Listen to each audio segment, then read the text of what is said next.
What up, Christopher? Hey. Today we have Carla Kopp from Weird Giraffe Games with us, right, Kopp? Yes. Okay. I'm here, and I And draft games, so those are both facts. I realized maybe I pronounced it wrong. And normally we would say the name of our podcast, which is Board Again Games, and then Christopher would intro and ask everybody how they're doing, and then I will ask, how are you doing, Carla? I'm doing okay. I'm alive and it's a pandemic, so Yeah. those are things that are happening. And I'm yeah. I was gonna say you've been super busy today. Like you were just before we got started, you were talking about like distraction things. I'm all about the distraction things when I have things to do, and so I read through Twitter, and then like I've been following your Kickstarter. I've been trying to be better at Kickstarters, and I noticed that you've been just like busy doing lots of things today. Oh yeah, like that's what a Kickstarter is like, like today was a light day because I only did like 3 interviews. But like there's like Wednesday where like that's what I'm doing. Like I have like half an hour like interval between them where I have to like check Kickstarter comments and stuff. So like, yeah, Kickstarters, they're the worst. They destroy you mentally.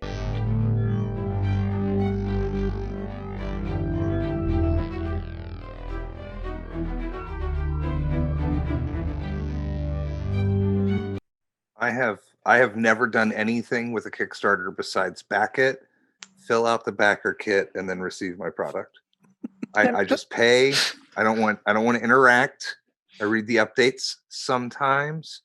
I can't imagine commenting on a Kickstarter. No, like you are golden. You are the perfect backer ever. Okay, like just if you fill out the pledge manager, that's great. Since the pandemic started, like people have gotten like really, really passionate. Like they were passionate before, but now they're like even more passionate about Kickstarter. And like it's like, oh my gosh, like if you hate the thing, why are you backing this game? Like why do you care this much? Like why are you torturing me with these comments? Who are Oh my you? gosh. People are giving you bad. I mean, I don't want to get into that whole lot. Like, no, let's leave that alone. I don't want to give them attention, but why can't they just like give good vibes to a good project? That annoys me so much. Like if I could like so you as a creator while the Kickstarter is running, you also can't get rid of anyone. So like this one of my previous Kickstarters, I had like this deluxe version and I had these meeples, and you didn't need to buy the meeples, or you did not need to buy the meeples. You could just have the cubes. It was fine. But they like really didn't, like they wanted a different shape or something. So anytime anyone would say anything about the deluxe, it'd be like, hey, the green one should be this instead. And like then other people would be like, but I like it as it is. And they're like, no, you don't. It should be this thing. And it'd be like, why do you care this much? It's, don't get the deluxe. Please don't buy this thing. And I remember it distinctly. They only play with 2 players, and there was 3 of the 5 meeples that they liked. They just didn't like the other 2. And like in my mind, I was like, just use 2 of the 3 that you like. Spray paint the ones that you like green if you got to play green, man. Like I don't know. Just use the cubes. I don't know. Like stop harassing me. Right. Yeah. Well, on that note, can we go off script just slightly? Yeah, sure. And I'm not going to mention the name of the game, but there was a game that got a lot of weird press. As I already mentioned, I spend too much time on Twitter. Twitter's awful. Yeah, it is. Like, and so without going into all that, like the company said we can't do anything with the comments at all. Like most of us Kickstarter people, we can't do anything with the comments, and at least until it's over. And most of us can't do anything at all. Would you care? And I'm not asking you to comment on all that terribleness that was last week. Man, it seems like it's been every week for the past couple of months. Man, I'm glad I'm not on Twitter. Yeah, you should be, right? Networking. But would you care to just comment on like, how do I say this? Your experiences working with Kickstarter as a company and what you would love to see change so that it would be better for creators like you. Is that a positive way of putting it, maybe? Yeah. So I've actually talked with some of their software engineers a number of times because I'm very passionate about this. Well, and also I was a software engineer at one time. So when they were like, "Hey, do you want to talk with our software engineers?" I was like, "Yes, I do. I have booked out time. I'm going to talk until they make me go away." So I have thoughts on this. Like there's so many things that could be done. But one, I would just like to like get rid of backers if I don't like them. Like, well, because like somebody can back your project and I don't have to spend anything to do that. What happens with a Kickstarter is it's charged at the end. Right. So somebody could back for $1 and then proceed to harass me forever. Yeah. And then take away that dollar, and I don't even get like the 80 cents that I would have gotten for all that harassment. Like, even if they were backing for $50, like I don't need $50 more than I need like, someone not to just berate me for the meeple choices I made. Right. Like, yeah. Like, okay, just don't buy it. But like sometimes logic doesn't work on people, and they're just like, no, this is what I do. I back things for $1 and then I complain repeatedly. So being able to get rid of that. But the inbox system, so going through your messages is so hard because they don't have like a next button or back button. And like I know that this sounds like, Carla, why are you complaining about something like this? Well, you have like messages and you have to go back out and then click on another one and you're like, oh, I already clicked on this one. I have to go back out again. Like you have to remember every message because like your only choices are to archive or not archive. So like there's some that I have to like wait on and like finding the ones that I haven't looked at yet. It's like I've spent so much time where if I could just go like next. Yeah. Like every email thing has like a next button. Just go to the next one. It's so easy. Oh, I don't know how email works. Next, like then I don't have to deal with the one prior to it because I procrastinate like a crazy person all the time. But then like also, the third thing, making the Kickstarter page is so hard because it's very weirdly formatted.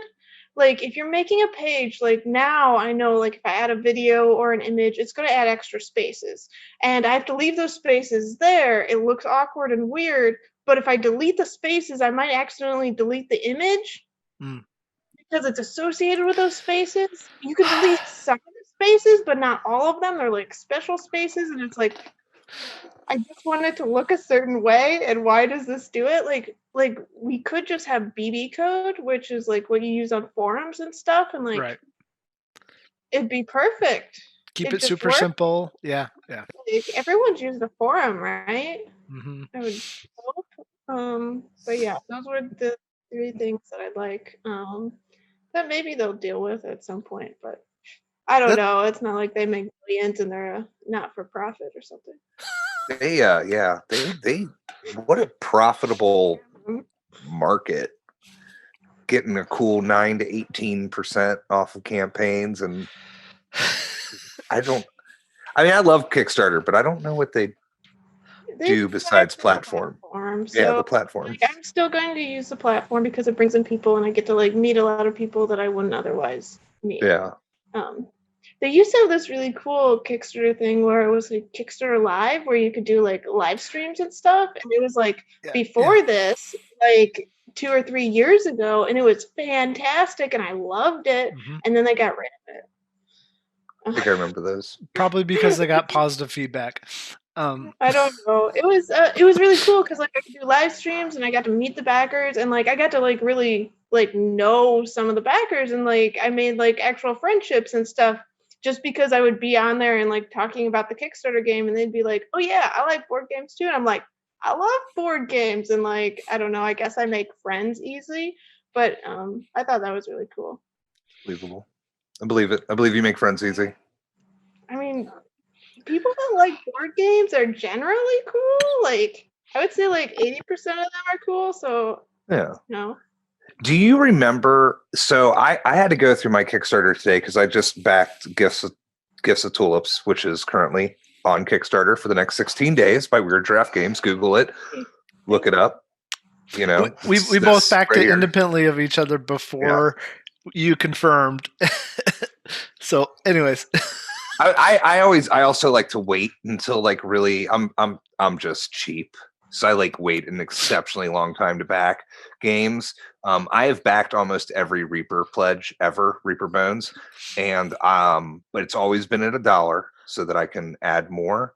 And last year was the first year I ever spent more than $1 on, because I usually am just like, okay, I'll just get in the door and I'll be able to get the stuff that I want, and then I'm like, no, I'm not going to spend this money. I don't need more miniatures. And then I forgot what I was going. Okay, so I was going through the Kickstarter. I was going through the Kickstarters, and also I had to like get on my phone to back it because I don't remember my password. So it's a big process for me. I have specific things that I use for specific things because I don't know the password and I'm not going to use it on another device. Anyway, and I saw that I had actually backed Stellar Leap. And I knew, and I was pretty confident that I have, but this was years ago. What year was that launched? Do you remember? 2017. Okay. And I took a hiatus after like 2018, and I was going to come back in 2020, but then the pandemic hit. And so, and anyway, I realized though that I'm pretty confident that I played Stellar Leap's prototype, maybe why the Kickstarter was running, which means that I met you guys somewhere before that, and it was a convention, but I have no idea what convention because I went to so many conventions for years. Yeah, I think that happened because I think we met there, and then that's how you worked at my booth that one time, or like that's why I reached out, or I don't know, something like that. It was on Facebook back when I was on Facebook, and you're like, we're looking for booth volunteers, which, by the way, I would be more than happy to do again. I had a really good experience. But I could not recall what convention it might have been Origins, maybe. Yeah, that could be right. The Unpub Room. Mm-hmm. The Unpub Room. Oh, okay. Oh yeah, because you're Tony's friend, right? Yep, Tony's from Cincinnati. Yeah. Wow, so that's how I know you. Wow, that was I this whole time while you guys are talking, I was like, Ryan, she's not gonna remember where. No, it's if you're. And another reason why I love Origins, or it might have been Gen Con had an Unpub Room, but Origins has like the big Unpub Room. So how did you come up with the idea for Stellar Leap as you got ready to publish it and so forth? Well, I mean, how long did it take you to put together? Let's start there. It was about a year from when I like thought about it to when I got onto Kickstarter. Okay. So, but that's when I was like working on one game at a time. How I like first designed it is I played Machi Koro and I absolutely hated it. And I was like, you know what? I want to play a dice game where I get to manipulate the dice. And that was like the whole premise of it. But also I just like space.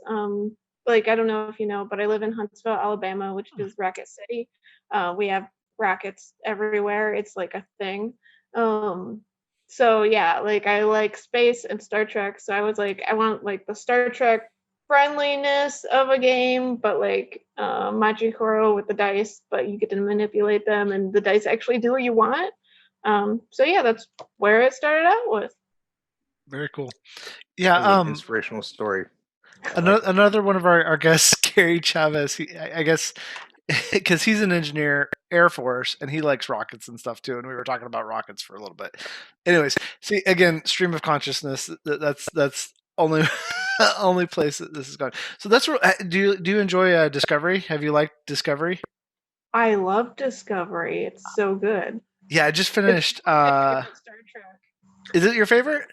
Who's your favorite character? See, I'm just putting you on the spot. I'm sorry. I think the main girl, Michael. Yeah, I really like. Well, Michael and Spock. Like, I've always like had a spot in my heart for Spock. So like, I really like Spock's characterization in there. So, how did you feel about the Is this considered a spoiler? I don't know what it's considered a spoiler about her I don't becoming captain. have Peacock, so I guess I'm spoiling it for Ryan. You'll forget, Ryan. It's fine. How did you feel about her becoming captain?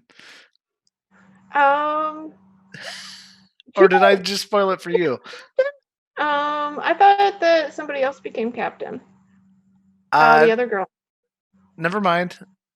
If you haven't finished it, I don't know where. Maybe I'm on the wrong season. I don't know. I was just watching it. I binge watch. Anyways, I'm gonna let Ryan get back to the questions that matter about board games now. yeah.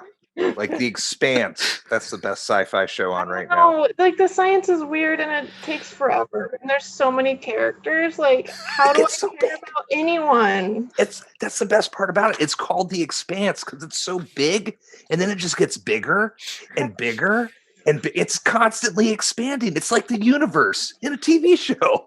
But like, so I have like a finite amount that I can care about things. Like, and I don't know. I've tried. Like, I watched season 1 of The Expanse like 3 times, and I don't know. The science just doesn't make sense. Like, I like when science makes sense, and like other people are like, "Oh yeah, it's very scientific," and I'm like, I don't know. I live with a rocket scientist, and like, I have a master's degree. I kind of know what science is. See, I don't, and that's why I love it.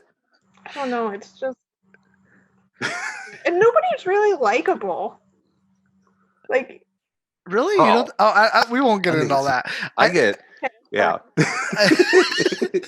So in the board gaming podcast, we talk about popular science fiction. Yeah.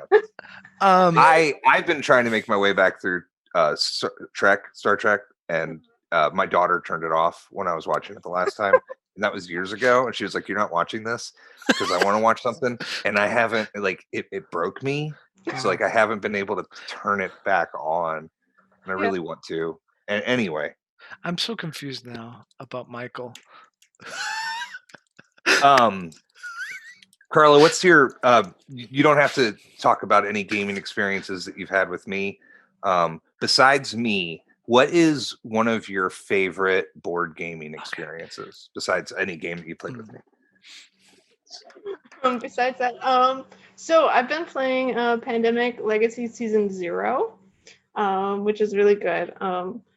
So I, like, in the past, I've had trouble with the whole like legacy game because like you have to organize with 3 other humans that have their own schedules, and that's harder than you would think. Like even I played it at my workplace where like we all sat in the same room for most of the workday and we still couldn't play this game together. But whatever. But season 0 is really cool. One, because I'm playing it like most days because I'm playing it with the only person that lives in my house and neither of us leave really. So it's very easy to schedule. But also it's about the Russians or like the communists and stuff. And so it's not really about sickness. So like you get to be a spy and stuff. Ooh. So I really like that. It's been really nice, and like the reveals are cool, and the game, like your choices matter and stuff. And like, but we're also playing it 2-player. I don't know if you've played Pandemic a lot, but 2-player is so much easier than 4-player. Like it's legit, like it's so much easier, and I can like go in depth about why it's easier if you want to, because that is a board gaming topic. But it's just nice to like win all the time versus the 4-player game where like there's 4-player games where you can just lose, not because you're bad or you chose the wrong thing, but just because the cards came up in a certain way and there was nothing, absolutely nothing you could have done to prevent that. So without spoiling it, is it a mitigation of the randomness that improves with the 2-player experience, or what's going on there? So in all the pandemics, you have to like gain a certain number of cards, and then you can build something that helps you. So in a 2-player, you don't have to swap cards. Ever. Oh, okay. So like sometimes in the 4-player, you like set up half a swap in one turn because you have to get to a certain area so you could swap. But like the fact that you never have to swap. Okay. Ever. Well, like we do like maybe once every 3 or 4 games, but like really you don't. And you also get to have like the best of the best. like usually the third or the fourth like skill or whatever is something that like mitigates like the whole passing thing. So like if you just get the cool stuff and you never have to pass cards, then you can focus on actually doing the goals, and it's just easier. Like if I get close to like a spot on my turn, like I'll be able to take care of it because it gets back to my turn in one turn. And you're not going through the pandemic. I've only played the original Pandemic, but action economy. That's what it sounds like you get with 2 players. Yeah. Well, and like you don't have to like not transferring cards, like because you might have the total of 5 cards throughout 4 hands, but instead you just wait till each player gets enough cards and then you make the thing. Yeah. Cool. So I mean, it's weird. I might actually come back to it if it's not primarily about sickness, because I could not handle like a pandemic. Well, because like my partner played Pandemic Season 2 at the beginning of the pandemic, and like the day he found out, like, well, in Pandemic Season 2, like you open the game and like the entire world is destroyed, and he found out like the entire world got destroyed because people wouldn't stay at home and social distance. And like that was at the beginning of the pandemic, and it's like the world is in ruins and no one wants anything anymore because nobody would stay at home. And it's like, oh god, like that is happening right now. We could all just become in this hellscape of zombies or whatever. Like, yeah, those are like my too real. Yeah, especially over this last year. Those are my least favorite settings are zombies and sickness. So, I think Well, and it's based like it was based off of coronavirus. Basically, it was like a SARS variant, and it's like, wait, too close. way too close Yeah. to reality. Like Yeah. that's not what you want when you're out already like in despair over never seeing other humans. Yeah. I had early pandemic last year. I had like some depression, and I was like, I'm just going to watch some TV. I'm not really working, and I'm just going to watch some TV after the kids go to bed. And I watched a show called Utopia because it looked interesting, and it was awful. I watched the whole thing, and I really like, but it's about a pandemic, and it was like really, and it kids and stuff, and I have kids, and I'm like crying. And I don't think this is the kind of show that you should cry while you're watching. Like it's not a tearjerker, but I'm just like, everything's too real. And I was like, well, I still have to finish it because I'm dedicated, unless it's the Next Generation. So, what brought you into board gaming? What was like one of your earliest memories related to board gaming? So when I was growing up, like I'd always played like card games and stuff. So I knew about those. But after I graduated college, I moved here to Huntsville, and I didn't have friends, and like the only thing like people did was like drive places to drink. Which, you know, is fine. Like I'm fine drinking, but it's the whole like, oh, I have to drive a half an hour to a bar to hang out and drink and then drive back. Like, what if I die? That feels like not what I want, because like they didn't have like public transport. Like my college town had public transport. It was fantastic. You could drink, get very drunk, and get on a bus, and it takes you to your house. So yeah, I'm perfectly fine with that. But like I didn't like the whole like driving part. So like I met a friend, and they're like, hey, do you want to hang out and play board games? And I was like, yes, of course I want to be around other humans. So that's kind of how I got into it. Was like that was an option that was like not deadly to do, where you could still like interact with people, and you just have to know like the rules of the game, and it's not like that socially awkward, because well, like at that time I was like super introvert. I'm still an introvert, just not like I can turn on the extrovert occasionally and stuff. So I'm much better at it now. But yeah, it was a thing to do socially that was fun, and I was good at it, so I kept up with it. Cool. I mean, so Fire in the Library and Stellar Leap, and does Tulips, does that have a solo mode too? I don't even remember. It does not. It does not. Okay, but those two do. Because you're both publisher and designer. how do you go about thinking about solo modes then, since you got into games more as a social activity? What what do you think of solo modes, and what do you expect of them, if that makes sense? So I don't play a lot of solo modes. Mhm. Well, I brought up I think earlier that I'm like a software engineer, but my master's degree is in robotics. So I know a Ah, lot about robots and AI and things yeah. like that. Mhm.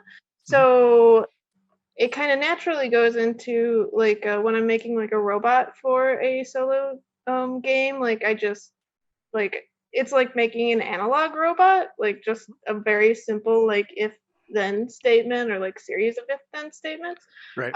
So like the whole production of them is really easy, but like what I try to do is really emulate having other players there. So like what that means is like having another player there, like in Stellar Leap, you would have to have like you'd have to track their resources and roll the Mhm. dice for them and like really like actually have like be running two players, but like you don't want that because that takes time and energy that isn't really like exciting. So just like the effects of the other players, like you Yeah. want to have that, so you can get kind of the same experience, but you don't want any of the upkeep. So Right. what I try for is when you're doing the robot's turn to have it be like no more than 30 seconds Mm. and for you not to have to make decisions of any sort. Like there should be like an if then statement that's really easy and simple that's just like a yes no.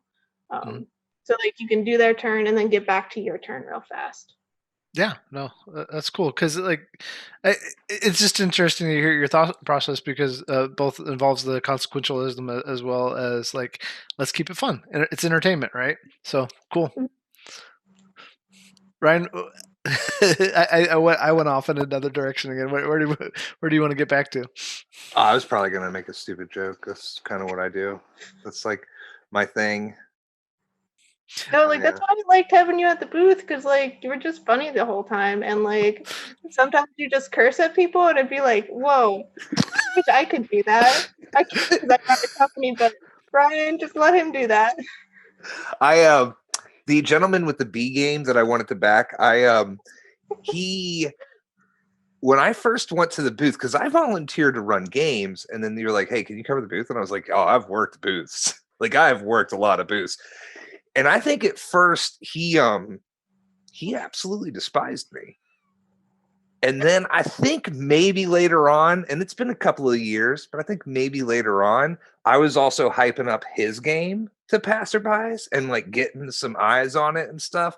And I think he was like, this guy's loud, obnoxious kind of works for me. I mean, you have a personality and it either works or it doesn't with other people. Yeah. I was just, you get that hype train rolling. Yeah, and I mean it's better to like be memorable than to be like universally liked. Yeah. That's this is gonna become my mantra now. Like I know people hate me, but it's better. It's At least they remember you.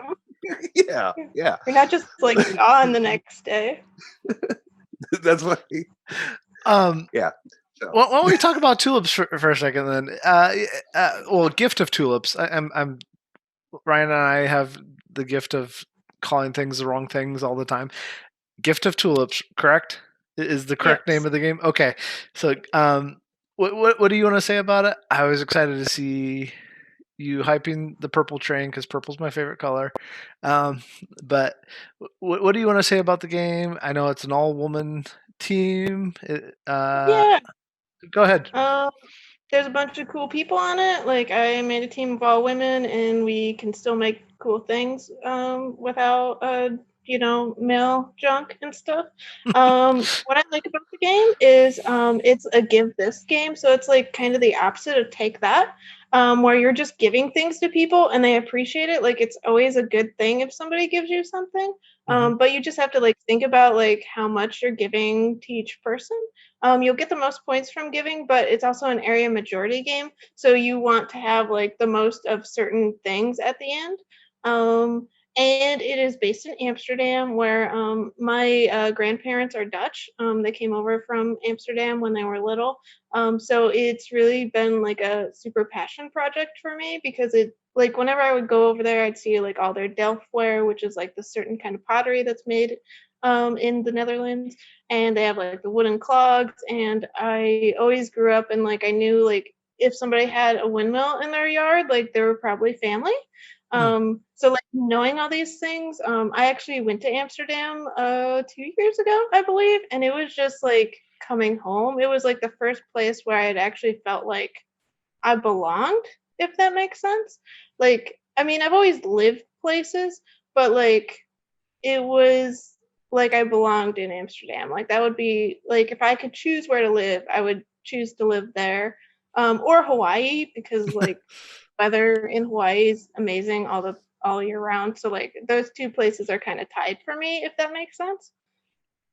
Yeah. Makes sense. I got to bring that up again because I like pretty games. Have you played Tussie Mussie? I have. Yeah, talking about giving the flowers out and yeah. So I got to look at the artwork again. I should. My Go ahead, tulips Ryan. are sprouting right now in the front yard. I Mhm. put down 40 bulbs last fall, and they're just popping up. Me and the kids go out and look at them. Yeah, I mean tulips are nice. Oh, and Amsterdam has like a bunch of tulip farms. They have Keukenhof, which is like one of the largest botanical gardens ever. And I got to go there because it's only open during like 2 months of the year. But I got to see like royalty there because like the Dutch people have their royalty. You get to see royalty more often in Europe because like they actually have it versus in the US where we don't. But I thought that was pretty cool. And in Keukenhof, they have a tulip for like every person that lives in Amsterdam. Maybe all of the Netherlands. I forget like my trivia because it's been 2 years and a pandemic, and like that's been stressful. Been like Yeah. 4 years. Yeah, it's like what day is it? Is it March or is it like I don't know. I keep going like, oh yeah, it's almost the end of February, right? And it's like, no, that's past. Yeah. All right. I keep saying last year, and then I'm like, obviously, I mean 2019 because 2020 didn't count. Yeah, I did not. It was just a year of terrible trying to figure out like what I actually like. So going back to the art and things we like, um, I lived in Holland, Michigan for the previous 3 years, which has a big tulip festival too. And the artwork of now that I see it again of the windmill on the front with the tulips before it in the field, that just felt calming and nice. And when I saw it was $20 Kickstarter, I was like, yep, backing it. Like I'm gonna enjoy it. It just looks calm. And what do you know the name of the windmill that's on the front here, or was it just a random artwork windmill? It's based off the windmill at Keukenhof, I believe. Okay, cool. So I will look that up later. But I just want to say I really appreciated the artwork on the front. Like for me, that makes a big difference in games. I'm always thinking about art. Judging books by their cover. I That's do. what we do. I do. It's been a topic of conversation. I'll play anything. It doesn't matter what the book cover looks like, but there might be something that like, I probably wouldn't play, but then like that art's popping, and I'm like, okay, yeah, no, I'm gonna check this out. So I am excited for Studies in Sorcery to ship. I like to back Kickstarters that ship in November for my wife's birthday, and then give them to her as gifts. She likes card games, so I also got her Gifts of Tulips. She doesn't really listen to the podcast. She might. I don't know. Hi, Thea. Oh, yeah, I'm excited for Studies in Sorcery too. Like, I think, well, it'll probably ship at the same time as Gift of Tulips, because I've been kind of like not doing things, and so I haven't updated the rulebook yet. I don't know, just rulebooks are hard. Well, so rule books are fine. Like the first edit or whatever, even the first 10 edits, like those are so easy. But once it gets to the point where I'm like, I've edited this file 200 times and I hate it. I just hate it. Yeah. But like you have to do it because like well, it was actually getting to the point where I get like I get proofreaders and I fix things and I go back and forth with that. And then when it gets to the point where the proofreaders like find things that I just changed and they're like, actually it was better the other way, then I'm like, okay, I should probably stop this. Yeah. Yeah. Because no one is ever happy. Like no one knows the English language. It's the worst. Oh. Yeah. I've edited rule books. It is something I never ever want to do. I don't even want to edit my own emails, as a lot of people could probably tell. Have you done okay with securing your shipping contracts, or is that something you have to worry about as a small publisher? I know that for some people, this last year has been very annoying. So I haven't had any issues with that. Like I work with OTX and they're great. I know, like, so I talked to my contact there, and he's like, he said it was a hot mess. I should try it in April instead. And I was like, this is why I like working with you. You're honest. You say things in a way that I understand. Like, I know what a hot mess is. Like, just don't touch it. So yeah, shipping is like really bad lately. Like,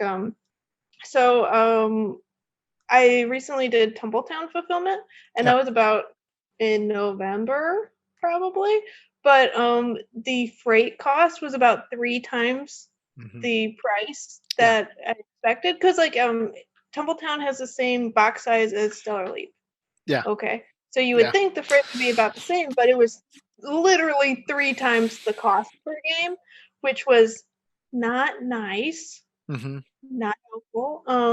So there's that. But I know like other people, like Dan from Letterman Games, we run Galactic Raptor games together. Right. But like he got Squire for Hire, which is stuck in customs for like 3 months. It might still be there. And it was just like, what is happening and why? I don't know. Like there's nobody to communicate with it. Yeah.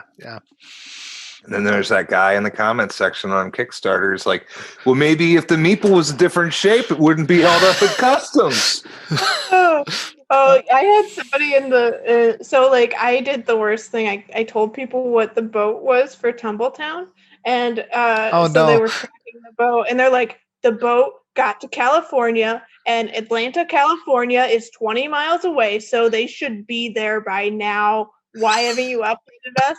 And I was like, what? Like I said Atlanta? You assumed California? Well, that is wrong. I know Georgia. I didn't even know that there was Atlanta, California, but 2, you saw the boat. It doesn't directly go to like there's steps in between. There's many steps actually. So yeah, I've learned a lot about giving enough information, but like not too much, because then they'll like freak out. Like because I remember a comment where it was like, the boat is now in Japan and you haven't updated us. Are the games in Japan? And it's like, honestly, I'm not on the boat. I'm not in customs. Somebody will tell me something eventually. Like, you might think that I have all this power, or that I can go onto the boat and like unload the freight myself, but that is not how this works. At this point, it's just like, yeah. I mean, what was your biggest publishing amount in a single time? How much have you published before? That's weird. I don't know how to say it. The largest print run I've had is 5,000. 5,000? Okay. And like, you can move 5,000 games off of a cargo ship, Carla. Yeah, I know you can. I think you're capable. I'm just thinking about like how much room that would take up, and that's not even a one single shipping container, probably. That's probably like what? One shipping container. Well, like a small one. Maybe, I don't know. Like I have pallets in my garage. Yeah. So like you talk about moving 5,000 games. I actually do part of the fulfillment.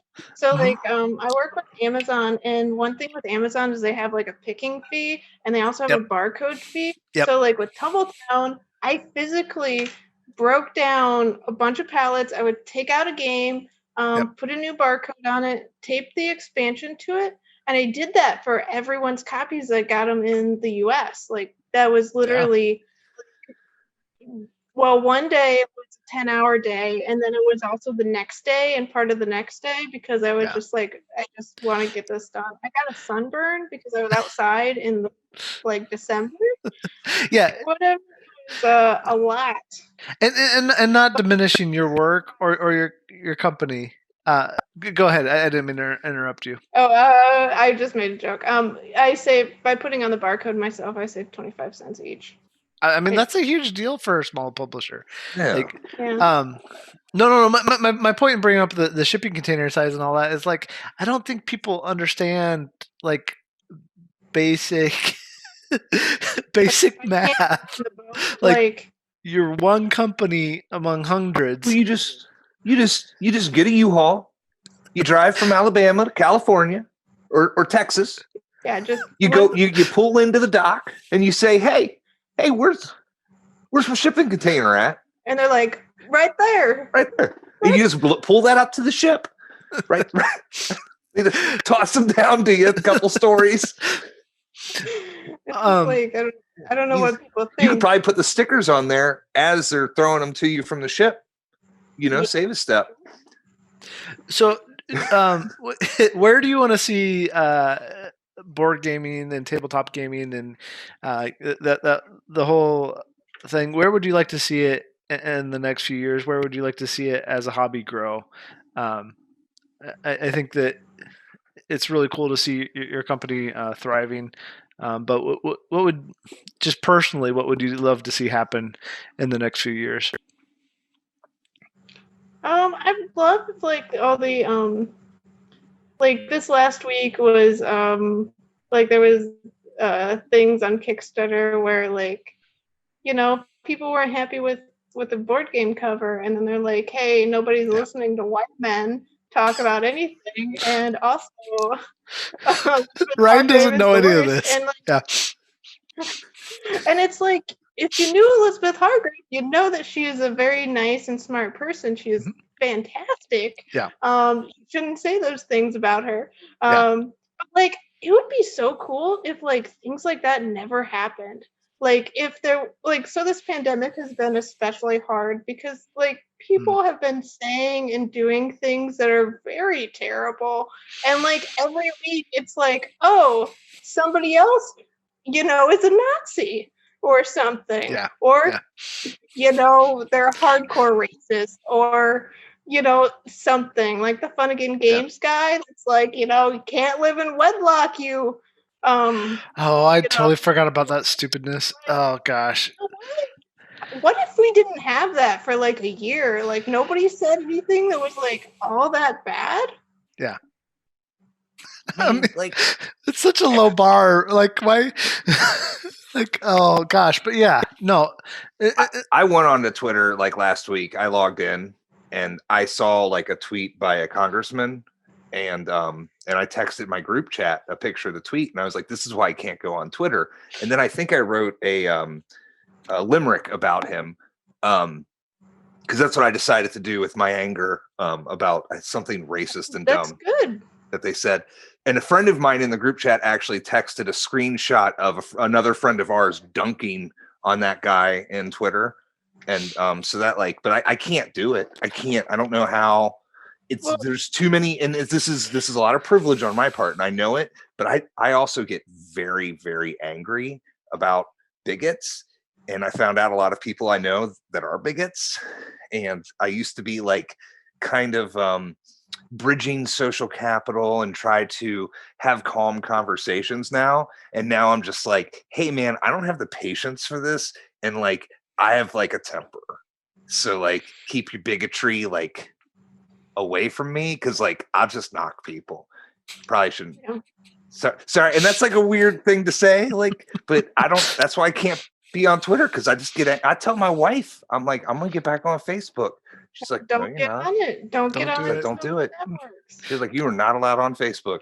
And I'm like, well, let me see what's on sale in the marketplace on your account. I will say, man, we just got political again really fast, but I will say it was really nice for like that week or two when everybody jumped ship and was like, hey, Parler's amazing. Those people that thought Parler was amazing, and they're like, see ya. And I was like, see ya.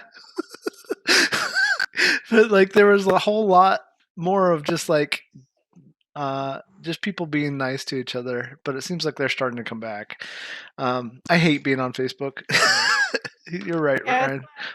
Well, so for like my own mental health, like in this Mhm. pandemic, I just like stopped Mhm. doing it. Yeah. Like, I'm on Discord though, so I have my own Discord. If anyone wants to join, it's at weirddraftgames.com/discord, and it has a bunch of people that I like there, and we talk Yeah. about board games. But like that was my like instead of being on Twitter or Facebook where people are talking about things and being stupid, and I just can't deal with any more stupid or like news. Like I just had to shut down the news at some point because it was Yeah. just the worst. Like make your own community in Discord, and like just it's okay to be around people that are like you, because like, well, as Ryan said, like I have no mental like capacity to be like to talk with people that don't think I'm a human. So Oh gosh. like they, Yeah. if you Yeah. don't trust me, or like if you think I'm stupid and can't design games because I'm a woman, then I don't care. I don't want to care about you existing or anything. Like get away from me. Like I mean, you were just talking about like your master's degree in robotics and like some we don't need to get into all that, but And some why some I can't enjoy The Expanse because the science isn't accurate, and I just, yeah. How am I supposed to know that, Carla? I have an associate's from ITT Tech, and it got shut down by the government. yeah, but I know you're being ironic, but like that's the whole problem sometimes is that there's these, and you're right, there's these white guys that are like, well, let me tell you what you should know, right? Well, and my favorite is do you know where a mansplainer or an incel gets their water? Oh, well, actually. that's good. Oh like man. I do want to say this about your team for Tulips, and you being a designer yourself. I always have a problem when people in recent elections are like, well, I'm married, or I have a wife, or I have a daughter, I have a mother, so I can't support this candidate because of how they treat women. Little known fact, everybody kind of has a mother, but whatever. And anyway, I do appreciate what you're doing because I have an 8-year-old daughter, and representation's like important, and it gives me an opportunity to, because I get really worried like seeing how people treat women,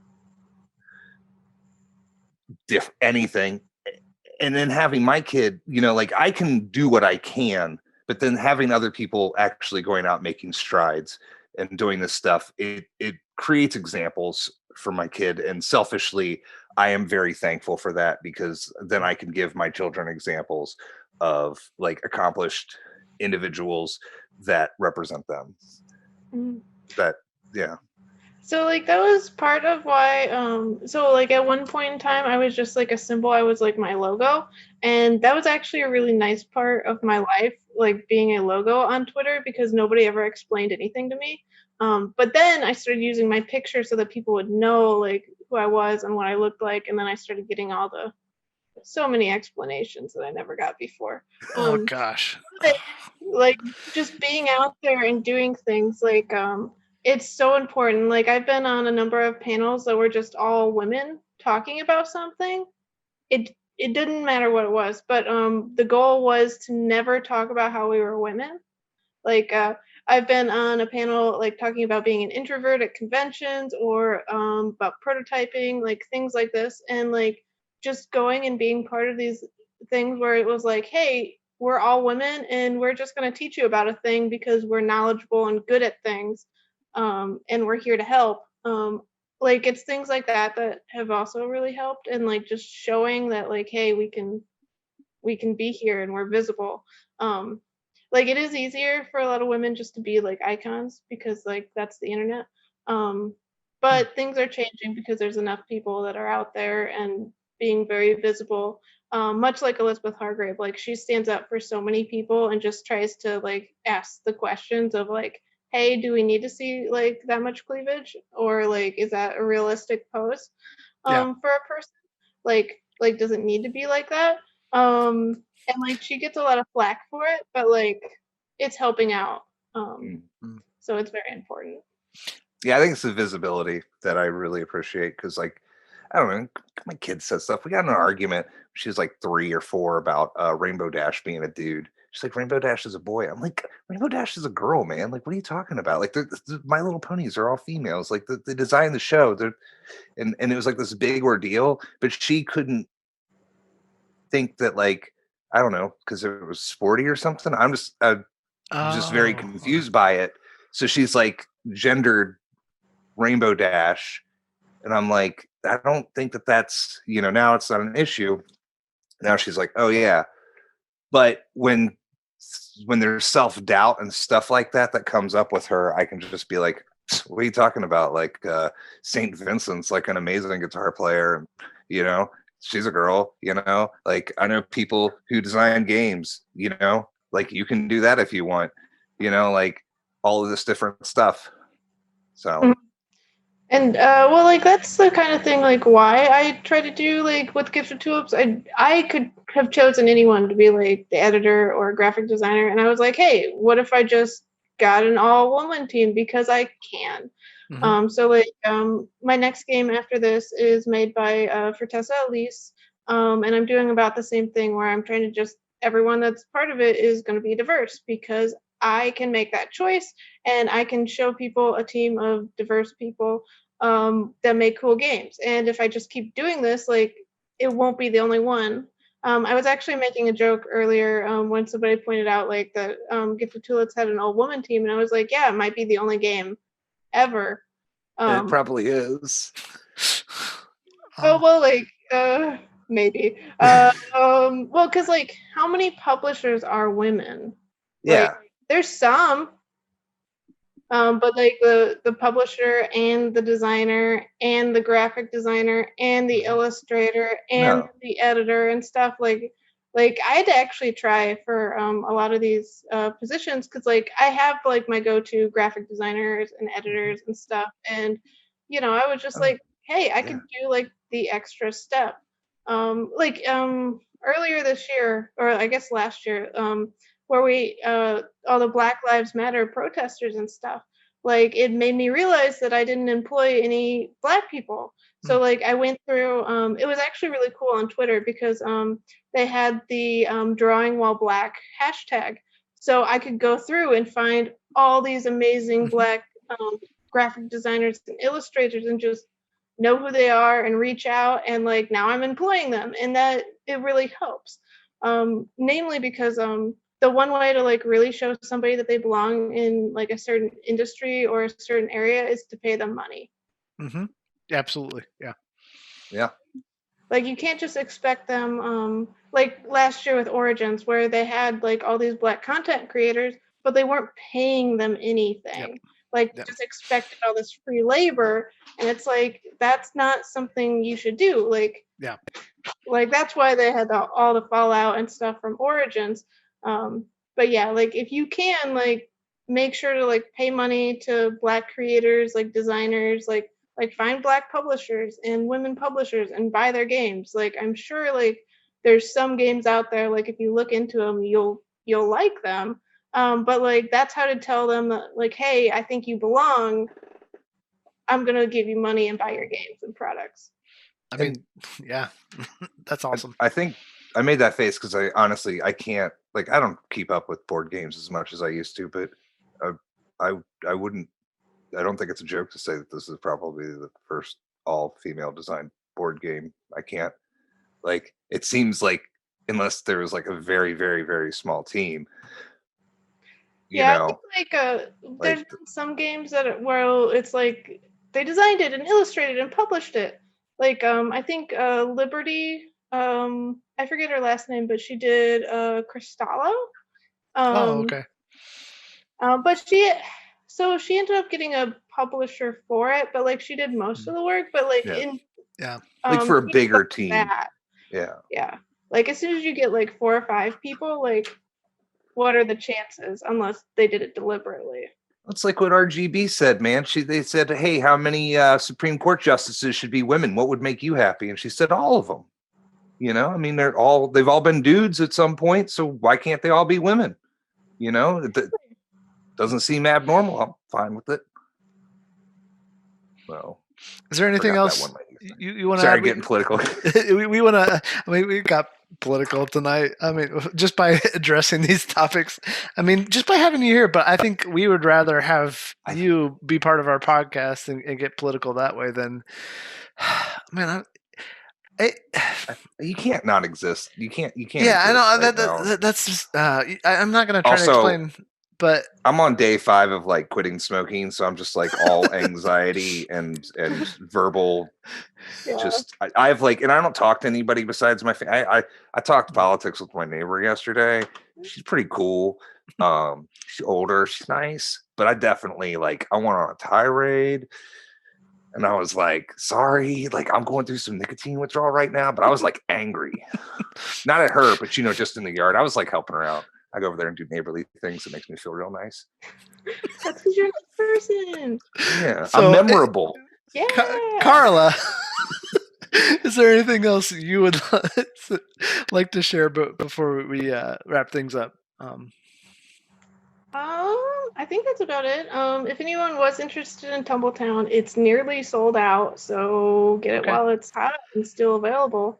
Tumbletown, it's a dice placement, not a dice placement, it's like a dice rolling, engine building manipulation game where you build a city out of dice, which is so cool, which is probably why it's almost sold out, because people are like, oh, I get to build things with dice? Yeah, oh yeah. People like and stuff. I know what people like, and they like touching the dice. I'm an official publisher, so I know things maybe. And I could say dumb stuff like that. No, the dumbest thing anybody said tonight. No, you sound way smarter than us as usual.